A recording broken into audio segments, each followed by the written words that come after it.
விரிபவனம் எங்கும் பறக்க இமையோர் கண்டு அங்கு அஞ்சுதலும் பொங்கும் தழல் பிழம்பை பொற்கர தாளன் எங்கெடுத்து அமைத்து வாயுவை கொண்டு ஏகுதி என்று எங்கோன் கொடுத்தனுப்ப முருகப்பெருமான் அவதரித்தார் என்று படிக்கிறோம் அல்லவா? அப்ப சிவபெருமானுக்கு இயற்கையான முகம் எவ்வளவு? 5. கூட சேர்ற முகம் என்ன?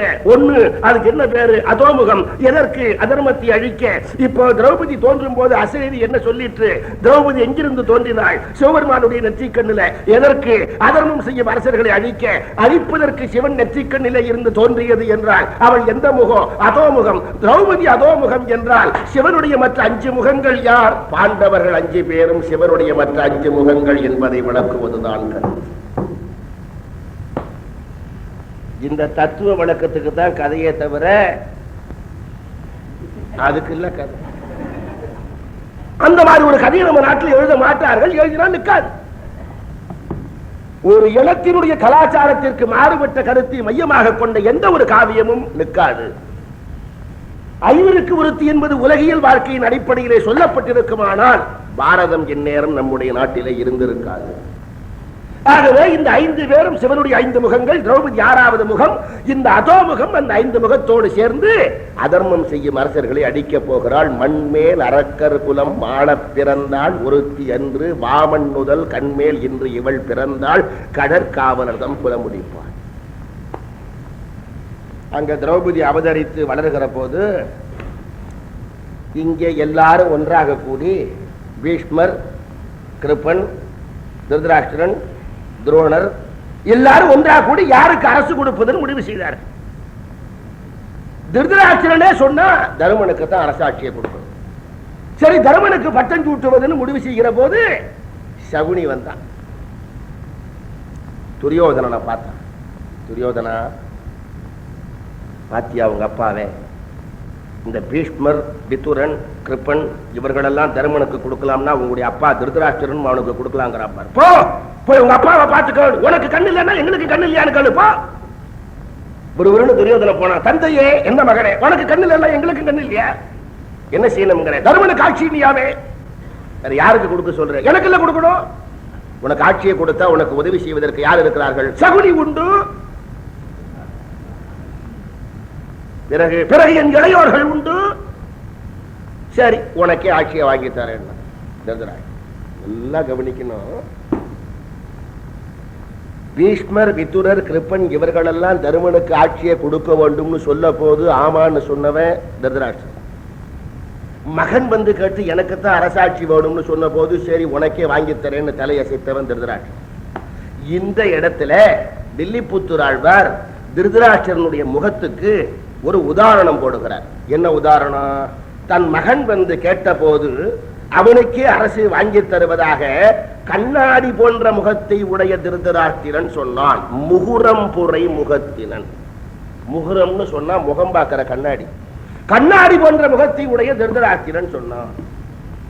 வில்லிபுத்தூர் ஆழ்வார் இந்த இடத்துல திருதராஷ்டிரனுடைய முகத்துக்கு கண்ணாடியை உவமையாக சொல்ல ஆரம்பித்தவர் காவியம் முடிகிற வரைக்கும் அந்த ஓமையை மாற்றாமல் எந்த இடமா இருந்தாலும் திருதராஷ்டிரனை குறிக்கிற போது கண்ணாடி போன்ற முகம், கண்ணாடி போன்ற முகம்னே சொன்னார்.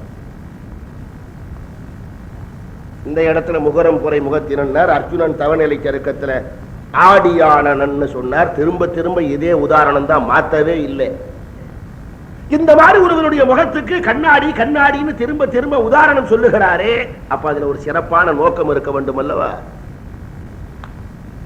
என்ன காரணத்தினால அப்படி சொல்றார்? 12 இடம், 12 இடத்திலையும் திருதராஷ்டிரன் சொல்லும் போது கண்ணாடி போன்ற முகம்தான். என்ன காரணம்? நம் முகம் பார்க்கிற கண்ணாடி இருக்க, அது யாரு போய் அதுக்கு முன்னால நின்னாலும் அவர்கள் உருவத்தை அப்படியே காட்டும். கொஞ்சம் கூட மாற்றமில்லாம அப்படியே காட்டும் கண்ணாடி. தன் முன்னால் நிற்கின்றவர்களின் உருவத்தை அப்படியே பிரதிபலிப்பது கண்ணாடி.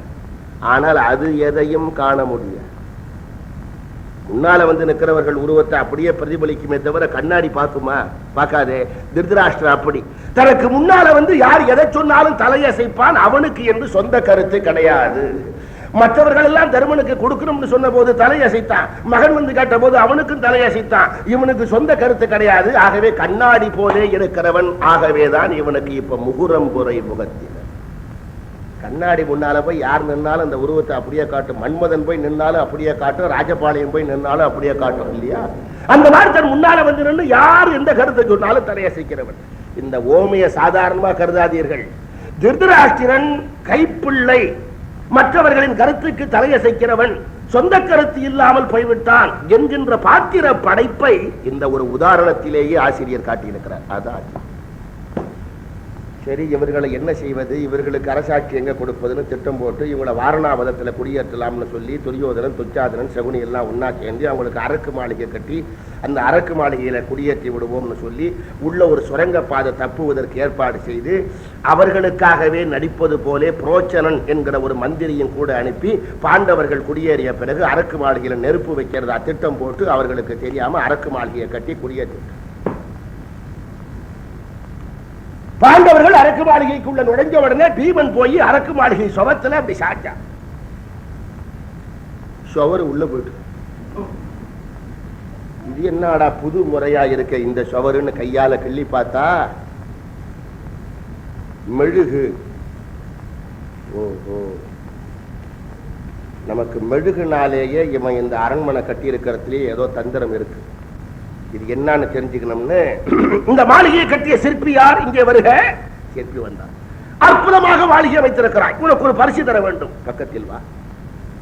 வந்தா பக்கத்துல ஓஞ்சி ஒரு குத்து விட்டான். சிற்பி பார்த்தா, பீமனே, உன் கையின் உடம்புக்கு உள்ளே போய்விடும் போல இருக்கிறது. நீ கட்டி இருக்கிற மாளிகையும் அப்படித்தான் இருக்கிறது. ரெண்டாவது குத்துக்கு இடம் வச்சுக்கல சிற்பி. எல்லாத்தையும் சொல்லிவிட்டான், இன்னுமே என்ன உதைக்காத, இது அரக்குனால கட்டின மாளிகை, இரவுல நெருப்பு வச்சுட்டு போறதுக்காகவே புரோச்சனனுங்கிற மந்திரி கூட வந்திருக்கான். அவன் உங்களுக்காகவே வாழ்வது மாதிரி நடிப்பான், கும்பிடுவான், ஏமாந்துபடாது. அவன் தான் நெருப்பு வைக்கிற ஏற்பாட்டுக்காகவே வந்திருக்கான். தப்பி போறதுக்கு சுரங்கப்பாதை இருக்கு, இன்னுமே உதைக்காத. சரி நீ போ, நான் பாத்துக்கிறேன்னு பீமன் போய் தர்மர் கிட்ட சொல்றான். தர்மரே, அவர் வெளுத்ததெல்லாம் பாலுன்னு நினைக்கிறவர். அவர் சொல்றார் பீமன் தர்மர் கிட்ட, தர்மரே, நமக்கு அரக்குனால மாளிகை கட்டி இருக்கான், அதுவே தந்தரம். மெழுகினால் நமக்கு ஆலயம் அமைத்ததும் விறகே. தமிழ்ல இடையினரா போட்டு விறகுன்னு எழுதினா தந்திரம்னு அர்த்தம். வல்லினம் போட்டு விறகுன்னு எழுதினா அடுப்புல சுருகிற விறகு, இடையினம் போட்டு விறகுன்னு எழுதினா தந்திரம். மெழுகினால் நமக்கு ஆலயம் அமைத்ததும் விறகே. இந்த மந்திரி நம்மளை கண்டு இப்படி இப்படி கும்பிட்டுக்கிட்டே இருக்கானேன்னு ஏமாந்து கூடாது தர்மரே. ஒழுகுகின்ற தன் ஒழுக்கமும் வஞ்சனையே. இங்க கூட இருக்கிற இத்தனை படைகளும் நமக்காக இருக்கிற படைகள் நினைக்காது, எல்லாம் துரியோதனனுடைய ஆட்கள். 7 கடற்படை யாவையும் அவன் வழியனவே. தருமரே, இப்படி நம்ம கண்ட போது வணங்கி குழஞ்சி கும்பிடுற புரோச்சனன் இந்த மாதிரி நெருப்பு வைக்கிற காரியத்தை எல்லாம் செய்வானான்னு நீங்க சந்தேகப்பட்டு நான் அவன் மேல சந்தேகப்படுறத தப்புன்னு எண்ணி விடாதீர்கள். கும்பிடுவான், அவனே கையில கொலக்கருவி வச்சிருப்பான். தொழுத கை உள்ளும் படை உட சூழ்ச்சியும் பெரிதார். மெழுகினால் நமக்கு ஆலயம் அமைத்ததும் விறகே, ஒழுகுகின்ற தன்மொழுக்கமும் வஞ்சனையே. 7 கடற்படை யாவையும் அவன் வடியனவே. தொழுத கையுள்ளும் படை உட சூழ்ச்சியும் பெரிதார். என்ன சொல்லுகிறான் தருமர்கிட்ட பீமன்? ஏமாந்து கூடாதே, அவன் கும்பிடுறானேங்கிறதுனால நல்லவனா இருப்பாங்கிற முடிவுக்கு வந்துடுறாத. கும்பிடுறவன் கையில கொலைக்கருவி மறைந்திருக்கலாம். உலகத்திலே மனிதர்களை அடையாளம் கண்டு கொள்வது பெரிய கலைன்னா இல்லையா? பின்ன திருவள்ளுவருடைய திருக்குறளை எடுத்து வெள்ளாம விரியாம சேர்த்திருக்கார் வெள்ளிப்புத்திரர். தொழுத கை உள்ளும் படை உட சூழ்ச்சியும் பெரிதால் என்கிற வரி ஒரு அப்பட்டமான திருக்குறள்.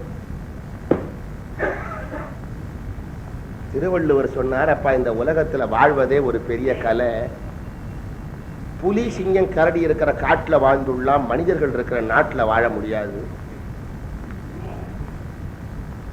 என்ன திருவள்ளுவரே, நாட்டுல மனிதர்கள் தானே இருப்பாங்க, பயம் இல்லாம இருக்கலாம். காட்டுல புலி சிங்கம் கரடி இருக்குமே, அதானே பயம். அதான் இல்லப்பா, நீ அங்க வாழலாம், இங்க வாழ முடியாது. எப்படி சொல்லுகிறேன் திருவள்ளுவரே? சொல்றேன் கேளுப்பா. காட்டுல புலி சிங்கம் கரடி நரி எல்லாம் இருக்கிறது உண்மைதான். ஆனா கடவுள் என்ன பண்ணிருக்கா? புலின்னா இப்படி இருக்கும், சிங்கம்னா இப்படி இருக்கும், கரடின்னா இப்படி இருக்கும், நரின்னா இப்படி இருக்கும். அது அதுக்கு தனித்தனியா ஒரு ஃபேஸ் கொடுத்துருக்கான். நாம அதை பார்த்து அட்ஜஸ்ட் பண்ணிக்கலாம். நாட்டுல அப்படி இல்லை, எல்லாத்துக்கும் ஒன்னா கொடுத்துட்டா இதுல எது நரி எது சிங்கம்?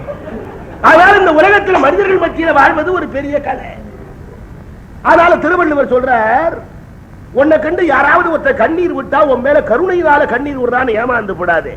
நண்பர்களும் கண்ணீர் விடுவார்கள், கண்ணீர் விடுகிறவர்கள் எல்லாம் நண்பர்கள் அல்ல. உன்னை கையெடுத்து யாராவது கும்பிட்டா ரொம்ப அடக்கமானவன் ஏமாந்து விடாது. நண்பர்களும் கும்பிடுகிறவர்கள், கும்பிடுகிறவர்கள் எல்லாம் நண்பர்கள் அல்ல. தொழுத கை உள்ளும் படை ஒடுங்கும் ஒன்னார் அழுத கண்ணீரும் அனைத்து. இது திருக்குறள். தொழுத கை உள்ளும் படை ஒடுங்கும் ஒன்னார் அழுத கண்ணீரும் அனைத்து. அந்த குறளை எடுத்து இப்ப பீமன் தர்மருக்கு சொல்லுவதா, தொழுத கை உள்ளும் படை உள சூழ்ச்சியும் பெரிதால். திருவள்ளுவருக்கு முந்தியும் சரி அவரை மாதிரி அறிவாளி கிடையாது, திருவள்ளுவருக்கு பிந்தியும் சரி அவரை மாதிரி அறிவாளி கிடையாது, இன்னைய தேதி வரைக்கும் கிடையாது, இனிமே பிறக்கவும் முடியாது. உலகத்திலேயே உயர்ந்த ஒரு வேதம்னு ஒண்ணு இருக்குன்னா திருக்குறள் தான். எனக்கு திருக்குறளை எடுக்கிற போதெல்லாம் ஏற்படுற குழப்பம், இது ஒருவர் பாடியது தானான்னு. ஏன் இந்த சந்தேகம் வருகிறது? பல துறை அறிவும் சேர்ந்து எப்படி ஒருத்தர் தலையில இருக்குன்னு ஆச்சரியமா இருக்கு. ஒரு பக்கம் மெய்யுணர்தல் அதிகாரத்தை எழுதுறார், 700 கீதை ஸ்லோகத்தினுடைய கருத்தை வரிசையா சொல்லிக்கிட்டே வாங்க. 10 திருக்குறளை நான் அடக்கி காட்டுறேன். நான் ஒன்னும் கீதையை குறைச்சி திருவள்ளுவருடைய திருக்குறளை மேம்படுத்தி பேசணுங்கிற ஆர்வத்தில் பேசல. யதார்த்தமான உண்மையான ஒரு பெரிய செய்தியை சொல்லுகிறேன். எனக்கு மொழி வெறுப்பெல்லாம் கிடையாது, நான் எல்லா மொழியும் வாழ வேண்டும்னு நினைக்கிறேன். யதார்த்தமான உண்மையை சொல்றேன். கீதையினுடைய கருத்துக்கள் அத்தனையும் சுருக்கி எழுதிட்டு வாங்க. 10 திருக்குறளுக்குள்ள அடங்குதா இல்லையான்னு பார்ப்போம். அந்த மெய்யுணர்தல் அதிகாரத்தையும் எழுதி, இந்த காமத்து பால்ல தொடக்க கால கவிஞர்கள் எழுதுற மாதிரி காதல் பாட்டு இருக்கு, அதையும் எழுதியிருக்கார் திருவள்ளுவர். அதான் பெண்கள் எடையை வர்ணிக்கிறது, உருவத்தை வர்ணிக்கிறது, இதெல்லாம் ஆரம்ப காலத்து கவிஞர்களுக்கு இயற்கை. அப்படியும் எழுதி வச்சாதான் எல்லாரும் காவியத்தை படிப்பார்கள்னு திருவள்ளுவர் அதையும் எழுதியிருக்கார். எந்த ஒரு கவிஞனும் முதல்ல கவிதைன்னு ஒண்ணு எழுத ஆரம்பிச்சான்னா பேப்பரை கையில எடுத்த உடனே பெண்களை வர்ணிக்காம இருக்க மாட்டான். அதான் இயற்கை. அவன் பாட்டுக்கு உட்டாடிப்பான். பிறைச்சந்திரனை போன்ற நெற்றி, எறும்பு ஊர்வது போன்ற புருவங்கள், எள்ளுப்பு மூக்கு, எடுத்து வைத்த நாகி, பவள உதடுகள், மாம்பழ கன்னங்கள், பாக்குவரத்துக்கள் உருவான். இவன் சொல்ற பொருள் எல்லாம் தனித்தனியா எடுத்து வச்சு பார்த்தா எக்ஸார்சிஸ்ட் படம் எடுத்தவனுக்கே ஜுரம் வந்துடும்.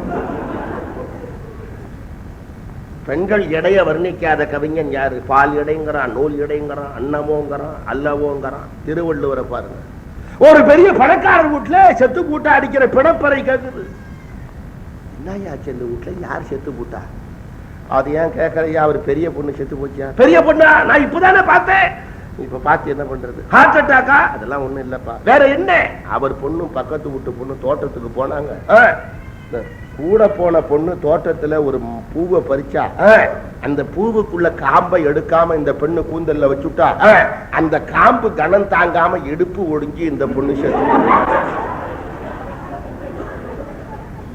அனிச்ச பூ கால் களையால் பெய்தால் நுசிப்பிற்கு நல்ல படாபறை. இப்படி மிக மிக உயர்ந்த தத்துவ கருத்துக்களையும் எழுதி உலகியலில் ஒவ்வொருவர் பரிமாறிக் கொள்ளுகின்ற மனக்கருத்துக்களையும் எழுதக்கூடிய ஆற்றல் வள்ளுவர் மாதிரி உண்டா? அவர் சொன்ன கருத்து பாருங்களேன். தொழுதகை உள்ளும் படை ஒடுங்கும் ஒன்னார் அழுத கண்ணீரும் அனைத்து என்பது 2வது நூற்றாண்டுல சொன்னது. அது 16வது நூற்றாண்டுல வெள்ளிப்புத்திராழ்வார் பீமன் சொல்வதற்கு பயன்படுத்தி கொண்டார். ஏன்?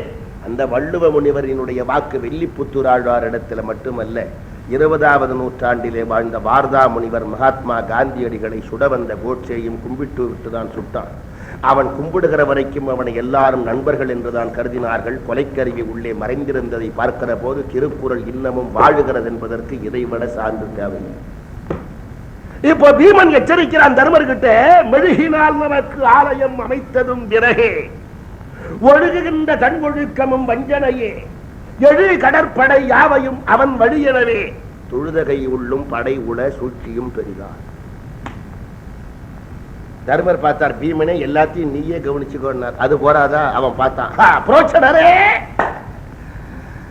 இன்று இரவு ஒரு முக்கியமான அரசியல் காரியம் பற்றி ஆலோசிக்க வேண்டி இருப்பதால் நீர் நம் பக்கத்திலே படும். புரோச்சனன் பார்த்தான், நாளைக்கு ஆகட்டுமே, இன்றே படும்.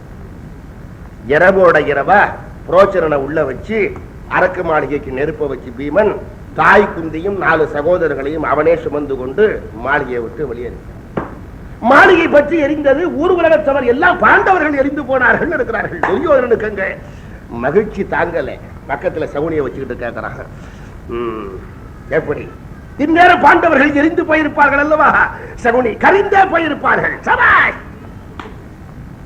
எல்லாரும் பாண்டவர்கள் எரிந்து விட்டதா எண்ணி தாயாகிய குந்தியை சுமந்து கொண்டு பீமன் மற்றவர்கள் எல்லாம் கொஞ்சம் தூரம் வந்து, இடிம்பி என்பவள் செய்த உதவியினால பீமன் அவளை திருமணம் செய்து கொள்ள வேண்டும்னு குந்தி வற்புறுத்தியதனால திருமணம் செய்து அவள் அங்கேயே விட்டுவிட்டு மறுபடியும் புறப்பட்டு வந்தார்கள்.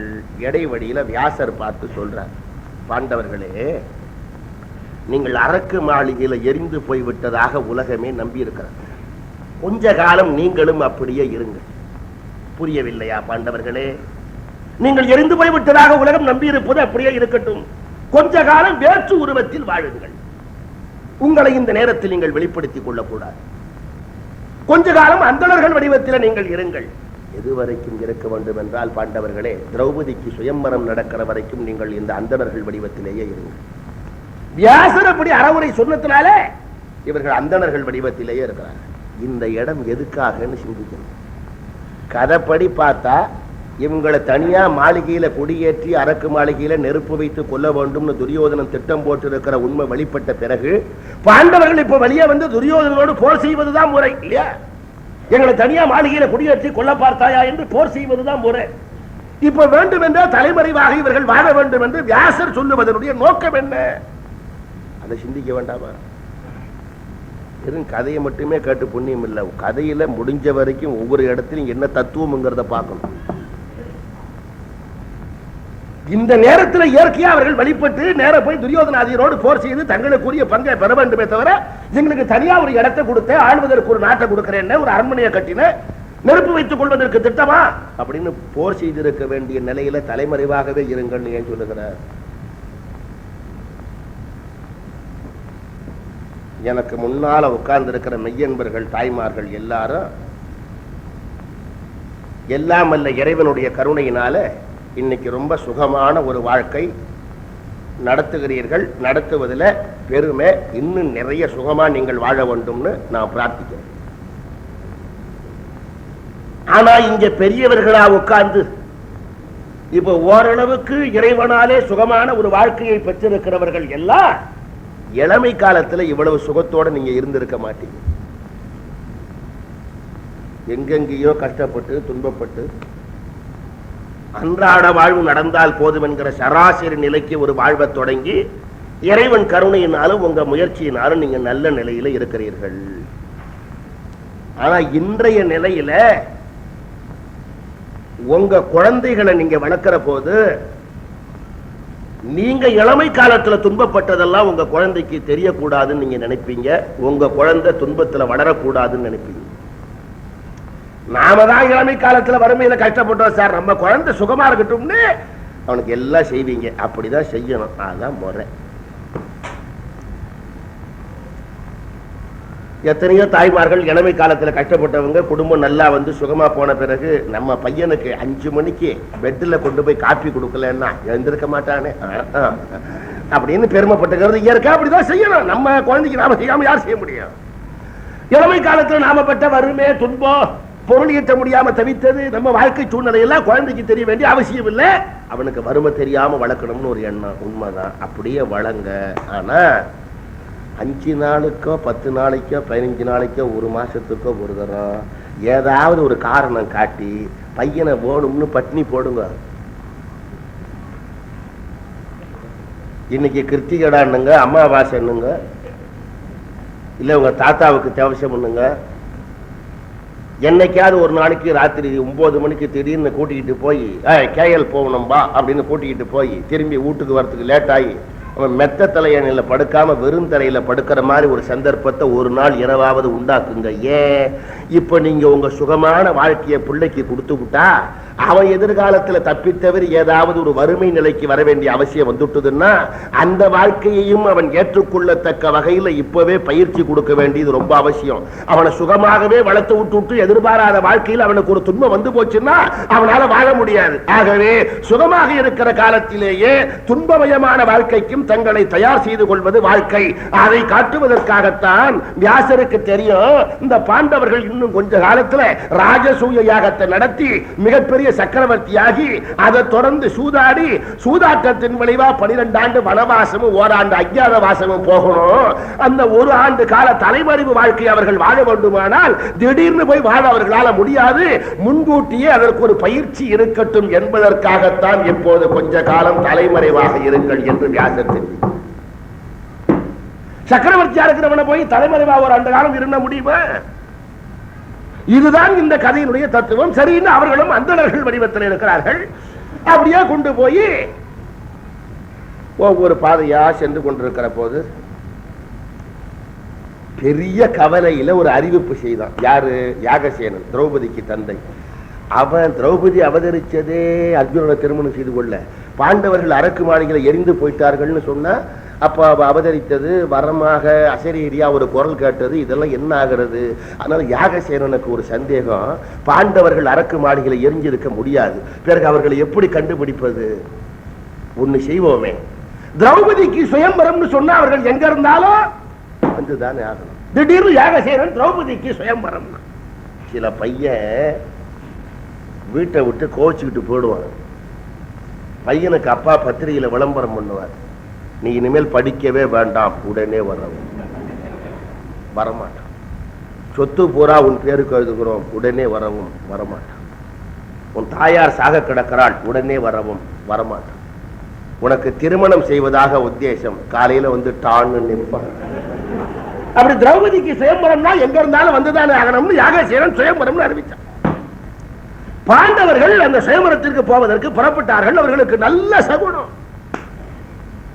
இந்த சகுனம் இருக்க அத போல வாழ்க்கையில மனத்தெம்பு தருவது வேற எதுவும் கிடையாது. சும்மா 20வது நூற்றாண்டுல சகுனத்தை பத்தி பேசுறவெல்லாம் பைத்தியக்காரம்பா. பைத்தியக்காரனா இருக்கிறதே நல்லது. சகுனம் என்பது ஒரு மனத்தெம்பு தானே.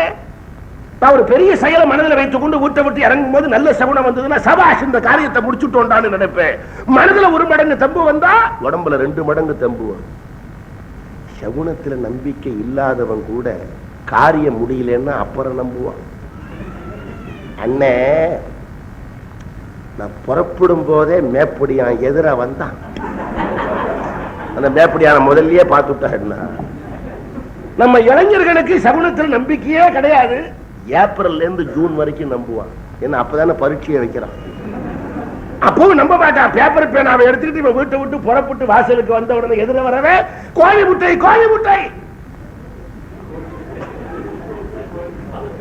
இவனுக்கு என்ன, எவனோ ஒருத்தன் கோழி முட்டை உட்கார். இவன் போக வேண்டிய வந்தானே போக மாட்டான். நம்ம வாங்க போற மார்க்க சொல்றானோ கொஞ்சமா மனசை தேத்திக்கிட்டு அடுத்த தெரு திரும்புவான். விளக்கெண்ணெய். சகுனம் எல்லாம் ஒரு மனத்தம்பு தானே. பாண்டவர்களுக்கு என்ன சகுனம்? ஒரு பெரிய குளம், குளத்துக்கரையில ஒரு மாமரம், மாமரத்திலிருந்து ஒரு பழம் குளத்துல விழுகிறது. சிறு சிறு மீன்கள் எல்லாம் வேகமா ஓடி சென்று கூடி அந்த மாம்பழத்தை கவ்வ முயல்கின்றன. இந்த சிறுமீன்கள் வரிசையில சேராமல் தனியாக இருக்கிற ஒரு பெரிய வாழை மீன் திடீர்னு வந்து பாய்ச்சி மற்ற மீன்களை விலக்கி அந்த மாம்பழத்தை கவி கொண்டு போயிற்று. இதை பார்த்த போது அவர்கள் நினைத்தார்கள், இந்த குளத்தை மாதிரி தான் திரௌபதி சுயம்பர மண்டபம் இருக்கும். குளத்துக்கரையில் இருக்கிற மாமரம் மாதிரி தான் அந்த சுயம்பர மண்டபத்தை ஒட்டி அந்த புறம் இருக்கும். மாமரத்திலிருந்து பழம் குளத்துக்கு விழற மாதிரி அந்த புறத்திலிருந்து திரௌபதி சுயம்பர மண்டபத்துக்கு வருவா. மாம்பழம் விழுந்த உடனே தத்தமக்கு வேண்டும் என்று சிறு மீன்கள் கூடுவது போல் திரௌபதியை பெறுவதற்கு எல்லா அரசர்களும் முயல்வார்கள். மீன் வர்க்கத்தில் சேர்ந்திருந்தாலும் அவற்றோடு சேராமல் தனியாக இருக்கிற வாழை மீனை போல் அரசகுலத்தில் பிறந்திருந்தாலும் அவர்களோடு அமராமல் அந்தணர் வடிவத்தில் தனியாக இருக்கிற அர்ஜுனன் திரௌபதியை பற்றி கொள்வான் என்று நினைத்தார். வண்டுரை மருங்கின் ஆங்கோர் மாங்கனி ஊழ்தல் கண்டே தன் துறை மீன்கள் எல்லாம் தத்தமக்கு இறை என்று ஓட அந்த காட்சியை பார்த்தவுடனேயே இது நமக்கு ஒரு நல்ல குறிப்புன்னு புறப்பட்டு போய் உட்கார்ந்தார்கள் சுயம்பர மண்டபத்தில். பிரம்மாண்டமான சுயம்பர மண்டபம். அவன் தோளை தட்டிட்டு உட்கார்ந்துருந்தான். திரௌபதிக்கு தமையன் திட்டத்தொய்மன் வந்தான். திட்டத்தொய்மன்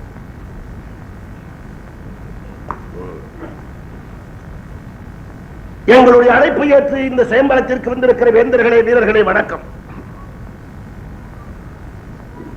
எல்லாரும் தயவு செய்து மண்டபத்தினுடைய வலதுபுறத்தை பாருங்கள்.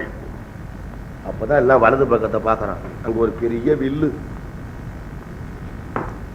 சிலை. இது சிலைன்னா வில்லு சிலை. இது எல்லாரும் மண்டபத்தினுடைய இடதுபுறத்தை பாருங்கள். இடது பக்கத்தை பார்த்தா அங்க நிறைய அம்புகள், சிலீமுகங்கள் இவை. எல்லாரும் மண்டபத்தினுடைய மேல் விதானத்தை பாருங்கள். அப்பதான் நிமிர்ந்து மேல பார்க்கறான். அங்க இலை வடிவத்தில் நிக்காம ஒரு எந்திரத்துல வேகமா சுழன்று கொண்டே இருக்கிறது ஒரு வட்டம். அதுல ஒரு மீன் முத்திரை. இலை முகத்து உழல்கின்ற எந்திர திகிரி நாப்பன் நிலையிலா இலக்கு மகுதே. வேந்தர்களே, வீரர்களே, வலப்புறம் இருக்கும் சிலையாகிய வில்லை எடுத்து இடப்புறக்கும் இருக்கும் சிலிமுகங்களாகிய அம்பில் ஏதேனும் ஒன்றை இணைத்து இலைமுகத்து உழல்கின்ற எந்திர திகிரி நாப்பன் நிலையில்லாமல் சுற்றி கொண்டிருக்கின்ற குறிப்பை வீழ்த்துகின்றவர்கள் யாரோ கலைவலீர். அவர்க்கே இந்த கன்னியும் உரியல். இந்த வில்லை எடுத்து அம்ப வச்சு மேல இருக்கிற குறிப்பை வீழ்த்துகிறவர்களுக்கு திரௌபதி உரியவள். வந்திருக்கிறவங்கள பாதி பேர் சாப்பிட்டு வரேன்னு போட்டாங்க. கல்யாணம் பண்ணிக்கலாம்னு வந்தா வலது பக்கத்தை பாரு, இடது பக்கத்தை பாரு, மேல பாரு. இன்னும் சில பேர் இது ஒரு பெரிய பெரிய பெரிய வீரமே. இந்த வில்ல எடுத்து இந்த அம்ப வச்சு இதை அடிக்கணும், அவ்வளவுதானே. ஒரு அம்பு வீரா போடும்னு பாக்குறேன். வேற என்ன? இன்னும் சில பேர் வேடிக்கை பார்ப்போம். இப்ப திரௌபதிய தோழிமார்கள் அழைத்து கொண்டு வந்து அறிமுகப்படுத்துகிறார்கள் ஒவ்வொரு அரசருக்கும். முக்கியமான பகுதி. ஒவ்வொரு அரசருடைய பேரை சொல்லி அவனுடைய நாட்டை சொல்லி அவன் பெருமையை சொல்ல வேண்டியது. திரௌபதி ஒரு கும்பிடு போட்டு நகருவார். முதல்ல உட்கார்ந்து இருக்கிற அரசன் இந்த திட்டத்தூய்மன் வில்லு அம்ப காமிச்சான ரெண்டையும் அப்படி நிமிர்ந்து பார்த்துக்கிட்டு அவன் பார்க்கிற பார்வையை பார்த்தா அவனை போல வீரன் உலகத்திலேயே கிடையாதுங்கிற மாதிரி பார்க்கிறான். அவன் அப்படி நிமிர்ந்து அந்த வில்லி அம்பி அப்படி ஒண்ணுமே பேசாம பார்த்துக்கிட்டு இருக்கான். கண்டுபிடிக்க முடியல அவன் வீரனா என்ன ஏது குணமே தெரியல, வாயை திறக்கல. அவன் பார்க்கிற பார்வையை பார்த்து அவனை போல வீரனே கிடையாதுன்னு எல்லாம் அசந்து போடுவான். அந்த மாதிரி பார்க்கறான். அவன் அப்படி வில்லையும் அம்பியும் பார்க்கறதுக்கு வீரமா காரணம் பயம். அதை வெளியே காட்டிக்காம வாயே திறக்கல. ஏதாவது ரெண்டு ஒரு வார்த்தை சொன்னால புரிஞ்சுப்பான். இந்த வில்லா இந்த அம்பா அப்படின்னால தெரிஞ்சுக்குவான். ஒன்னும் பேச. திருவள்ளுவர் சொன்னார், உன்னுடைய அறிவோ உன்னுடைய புலமையோ என்னன்னு தெரிஞ்சுக்கணும்னா நீ வாயை திறந்தாதான் தெரிஞ்சுக்கலாம். அதனால ஒன்னு சொல்றேன் கேளு. உன் தலையில ஒண்ணுமே இல்லைன்னாலும் கவலைப்படாது. பெரிய பெரிய புலவர்கள் அறிஞர்கள் மேதைகள் கூடி இருக்கிற சபையில உன்னை கண்டு எல்லாம் அசந்து போற மாதிரி நடந்துக்கிறதுக்கு ஒரு வழி இருக்கு, சொல்றேன் கேளு. நீ ஒன்னும் செய்ய வேணாம், வாயை திறக்காது. திருவள்ளுவர் சொல்ற. பேசாம நீ உட்கார்ந்து அசந்து போடுவாங்க. நிறக்குடம் தழும்பல. கல்லாதாரும் நடி நல்லர் கற்றாரும் சொல்லாதிருக்க பெறின் திருவள்ளுவர் சொல்றார். இன்னொன்னு சொல்லி கொடுக்கிற. அப்படி எவனாவது ஒருத்தர் நம்மளை ஏமாத்தினான்னா நாம எப்படி அவனை கண்டுபிடிக்கிறது? ஒண்ணுமே பேசாம அமுக்கமா உட்கார்ந்து. அதுக்கும் திருவள்ளுவர் சொல்லி கொடுக்கிறார். மெதுவா பக்கத்துல போய் உட்கார்ந்து வாய கலரு. பக்கத்துல உட்கார்ந்து சாரை பார்த்தா ஏதோ பெரிய literature post graduate degree holder மாதிரி தெரியறது. ஷேக்ஸ்பியர்ல ரொம்ப பிடிச்சது எதுவோ ஒரு வார்த்தை விடும். ஷேக்ஸ்பியர்ல ரொம்ப பிடிச்சது எதுவோ சரி நம்ம ஆளு. கல்லா உருவன் தகைமை, கல்லா உருவன் தகைமை தலை பெய்து சொல்லாட சோர்வுபடும். பாத்தீங்களா? இப்ப ரெண்டு குரல்லையும் சொல்வது வாய திறந்தாதான் அவன் யாருன்னு தெரிஞ்சுக்கலாம். இப்ப இவன் பேசாம உட்கார்ந்துருக்கான். மாற்றம் பெரிதொன்று உரையான். வாயே திறக்கல. மாற்றம் பெரிது ஒன்று உரையான். ஏ வன் போர் வில்லின் வழி நோக்கி சீற்றம் சிந்தை கொண்டு அழல பொய்யே மலர்ந்த திருமுகத்தான் தோற்றம் தன்னில் நிகர் இல்லை என வீற்றிருந்தோன் தன்னை காட்டி திரௌபதி இவனே துரியோதனன் என்றார். திரௌபதி ஒரு கும்பிடு போட்டு நவந்துட்டான். அடுத்தபடியா ஒருத்தன் உக்காந்து அவன் இந்த வில்லு அம்பு மேல சுழல்கின்ற எந்திரத்துல உள்ள குறிப்பு எதையும் பார்க்கல. அவனுக்கு கல்யாணம் எல்லாம் ஒன்னும் அவனுக்கு ஒன்றும் முக்கியம் இல்லை. அவன் எங்கேயோ பார்த்துக்கிட்டு இப்படி தாடிய உருவிட்டு தோழிமார்கள் வந்து அறிமுகப்படுத்துகிறார்கள். திரௌபதி தன்னுடைய பெண் குரங்கு கர்ப்பமுற்ற காலத்தில் பலாச்சுளை கேட்க தான் வாழுகிற தோட்டத்திலே உள்ள பலாச்சுளையை தராமல் அடுத்த தோட்டத்து பலாச்சுளையை கீறி கொண்டு வந்து கொடுக்கின்ற ஆண் குரங்கை படைத்த நாட்டுக்கு இவன் தலைவன். உலகத்தில் இரண்டு விஷயங்களில் இவனுக்கு நிகரானவர்கள் யாரும் இல்லை. ஒன்று அடுத்து கெடுப்பது, மற்றொன்று சூதாட்டம்.